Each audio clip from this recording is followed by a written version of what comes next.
Hello and welcome to today's ExchangeWire VoxPop. I'm John Still, Head of Content at ExchangeWire, and today we're going to be discussing Web3 and its practical uses and the barriers to entry for it.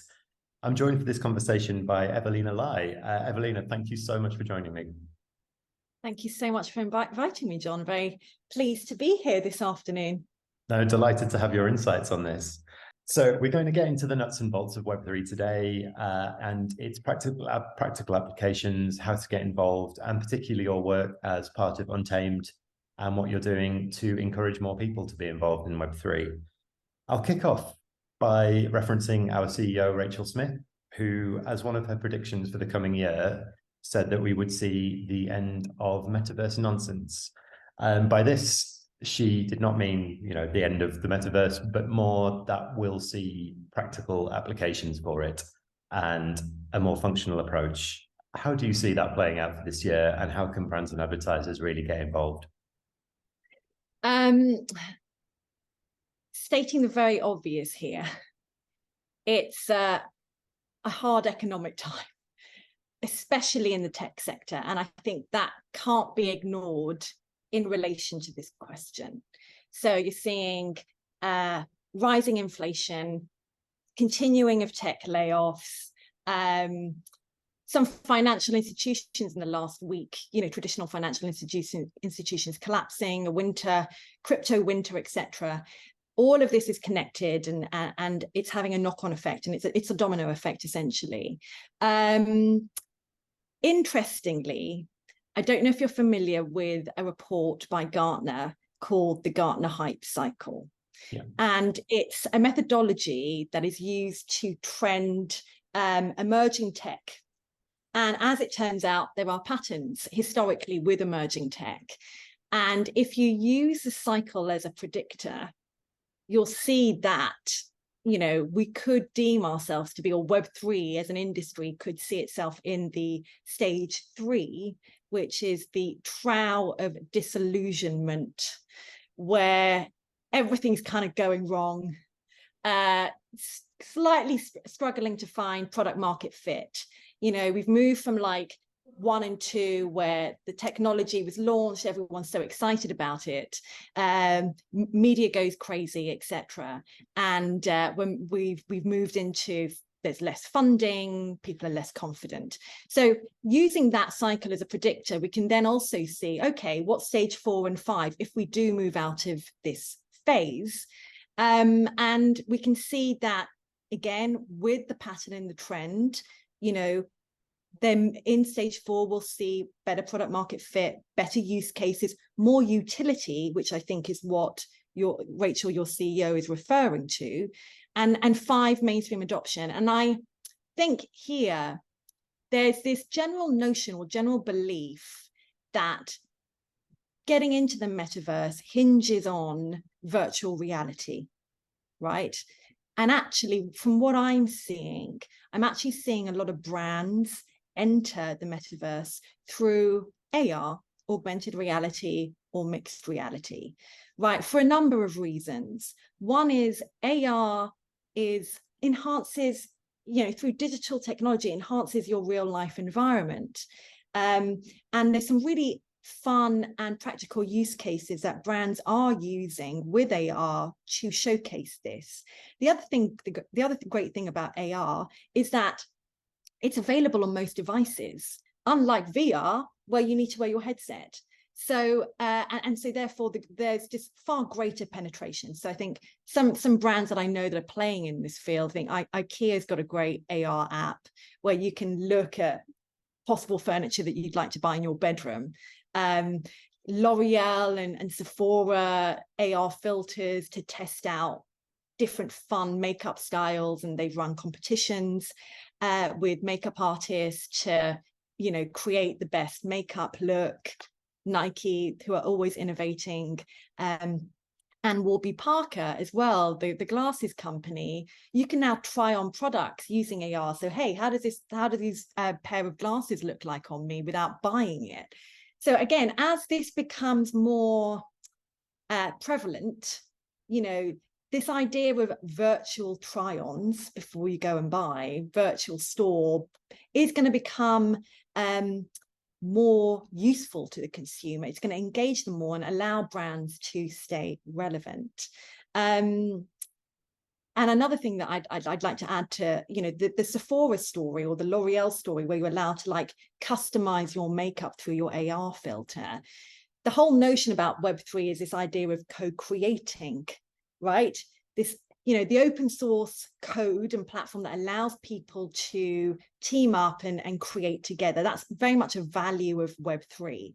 And we're seeing this play out, right? And neuroscientists that like to talk about brands and why people feel affiliated to some brands over other brands often talk about this IKEA effect, where the idea that when you co-create something, when you have decision-making capabilities in the end product, it increases the value that you put on it, right? And there's this whole IKEA effect neuroscientist thing that has proven this. So again, brands that are using AR, that are bringing in consumers into customizing their products through digital technology, I think we'll really see the benefits. And I think that's where Web3 and the metaverse can make sense for a lot of brands.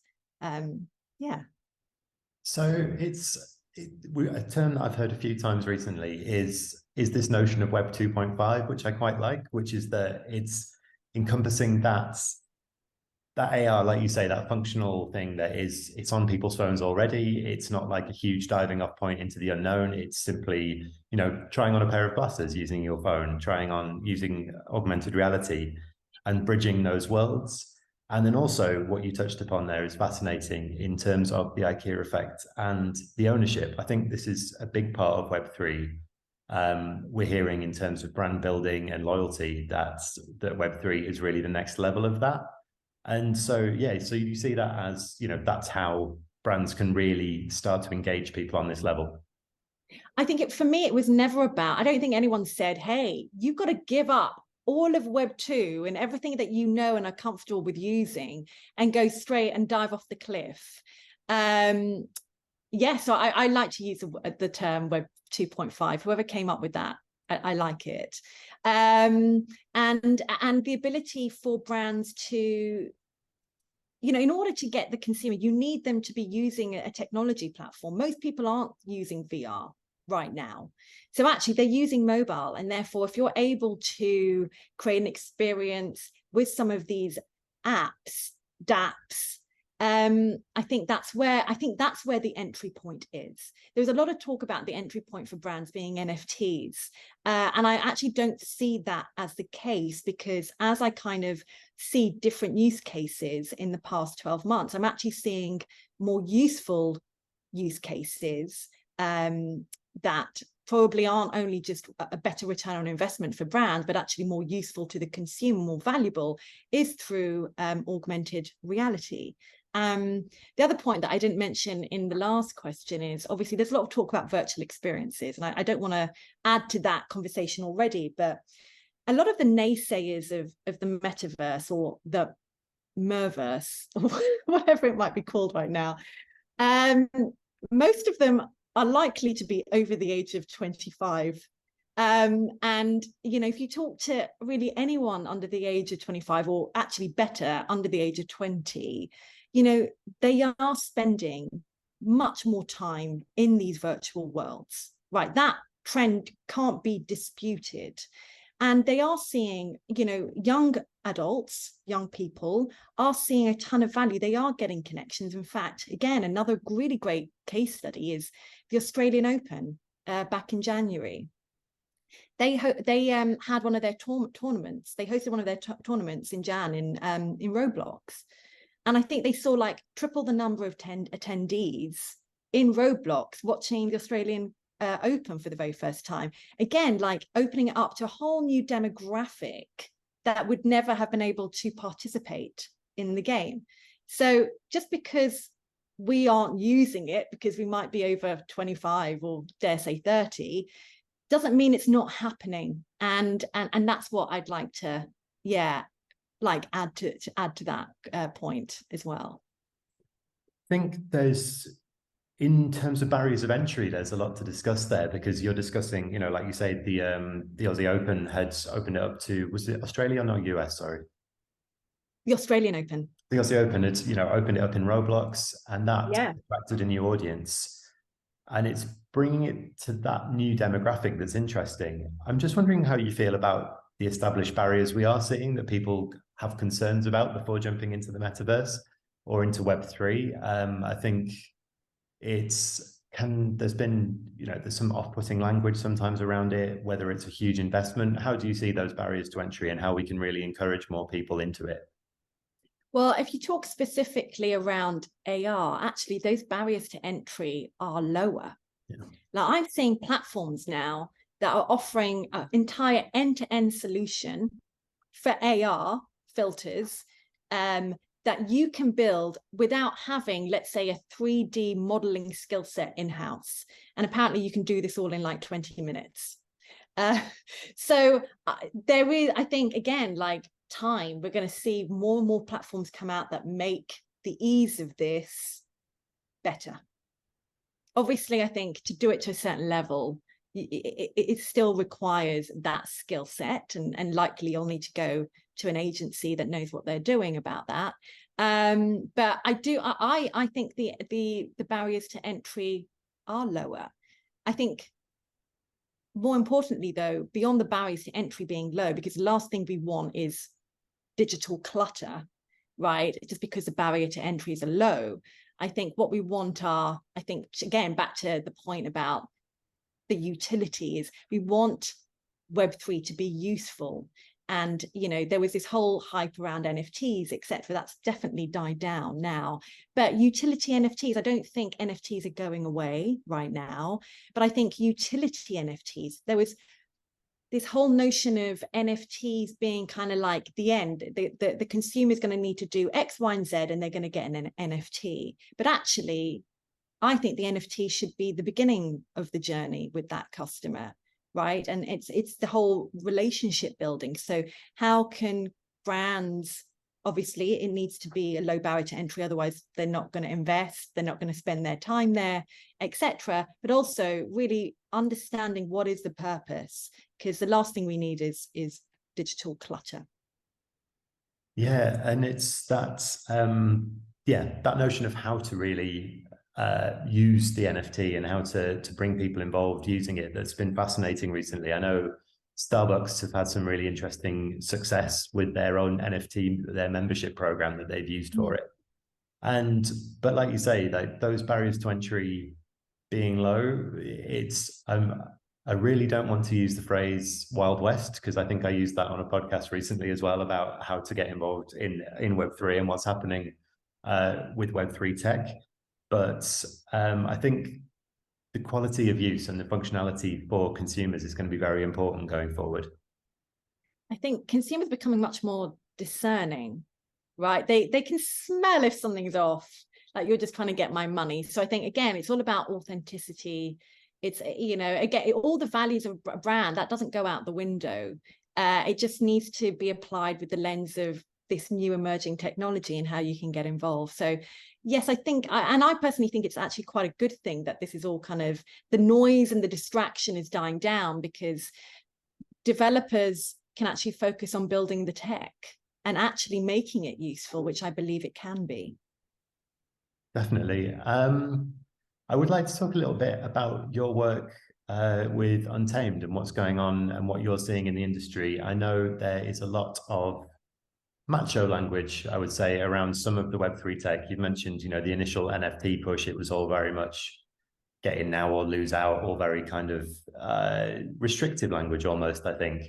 And I'd like to hear a little bit more about the trends you're seeing in that way, how women can get involved in particular, and what you're working on with that. Yeah, thanks for that. Yes, so I'll explain what I'm one of the co-founders of Untamed. We're a women and non-binary community for women who are interested in Web3. So not just the builders, but any curious soul who wants to learn more. And we offer lots of things, from trainings to meetups and events and things. And actually, what I'm seeing in the last 12 months has been incredibly inclusive. You're right. The reason why we started this community is because a few of us as co-founders really were very interested in this space. And we got onto YouTube, and it was just filled with guys talking bro language. And you're trying, as a female, you're trying to decipher what they're saying, and it's all just a bit aggressive. And we're like, hang on a second, we're interested, but this chemistry right now between this person, and it just feels off. And so that's the reason why we created it. But the reception that we've had since building it, we had our year anniversary just last week, has been incredibly inclusive. I've had a ton of male allies call me up and say, hey, want to get involved, how can we help you? So I feel like there is a bit of a kind of like superficial wrapper around it that makes it unapproachable for some women and underrepresented groups. But actually, there aren't that many people in the space. And the moment you start scratching the surface, actually, everyone really does want people to help out. Everyone does want this to do good, and not for it to be a gimmick or a Ponzi scheme or whatever everyone's calling it. But actually, for me particularly, it's about Web3 for good, for social good. How can Web3 help solve real world problems, but make sure that we have a wide range of representative voices that can help build it, is what's important. So that's what I'm saying. I'm seeing it's been a great ride. Yeah. Do you think it is, so the rise of Web3, do you think it's an opportunity for a rethink of the industry in that way, for a democratization, for more people to have a say? Is that kind of a hope for the future of Web3? Yes. So as it turns out, we actually ran a survey, and the findings are we're going to be publishing a report soon. And there are women in Web3. They're just hiding. They're not, again, there are women there, they're working there, but they're not in leadership positions. So we need to elevate them. We need to get more female representative voices on, in leadership positions and decision-making roles within Web3 companies. And the other piece for me is really the financial inclusion bit, because I think there is financial opportunities in any emerging technology. And with this wealth creation, again, just making sure that women and other groups, other underrepresented groups, have a seat at the table is really important. So I do think it's an opportunity for how we can envisage a new internet. And I think we are moving in the right direction. Like, the diversity and inclusion piece is so front and center for most people in the last couple of years. And I think it's being talked about way more so than in the 1990s when they were talking about Web 2. So I think that can only be a good thing. Good. Yeah, it does seem, there's a chance here to really get people involved. And what you're doing is in bringing people in at that level, to promote the understanding of it and the real practicalities of it as well. Are you seeing, from your point of view, are you seeing any regional differences in the adoption of the different facets of Web3?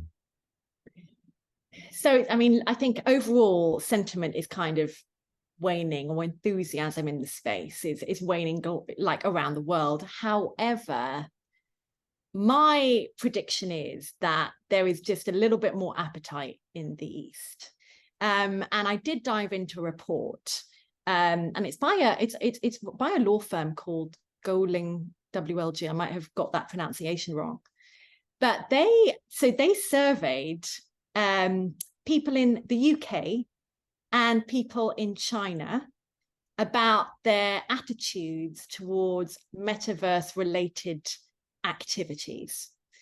And actually the differences are pretty staggering. And I think it's 4 out of 5 people in China said that they would consider, they're familiar with metaverse activities and they participate, versus a very insignificant amount in the UK. And I think they followed up with kind of the metaverse gaming, and again, found similar results. The Chinese were far more open. They were familiar with metaverse games than people that were surveyed in the UK. And I think that is true. Again, I haven't done this survey or done my own report and analysis on it. However, if you look back at the pandemic, and you look back at play to earn games, and again, it's a bit controversial to be talking about Axie, but just want to talk about Axie for a moment. Play to earn gaming skyrocketed when everyone had nothing to do over the pandemic. But in particular, it skyrocketed in the Philippines. And as it turns out, right, there were estimated to be more people in the Philippines with a MetaMask wallet at that time than with a credit card. So that's kind of crazy.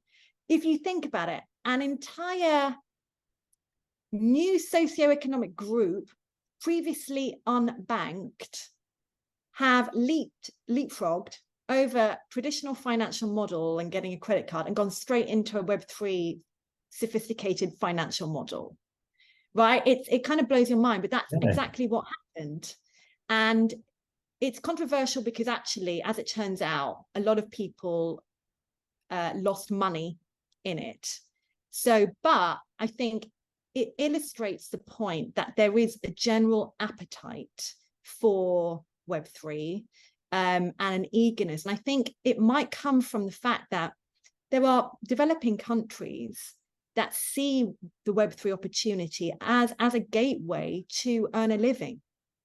That maybe in the West, because of our privileges, we don't see, but they're seeing. And I think that play to earn game is really an example of that.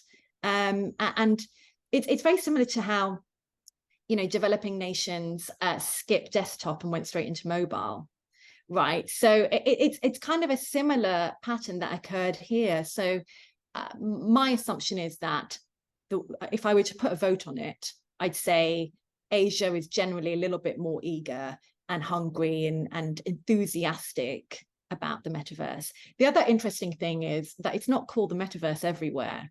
And then actually Tencent, the tech giant, you know, they call their metaverse hyperdigital reality.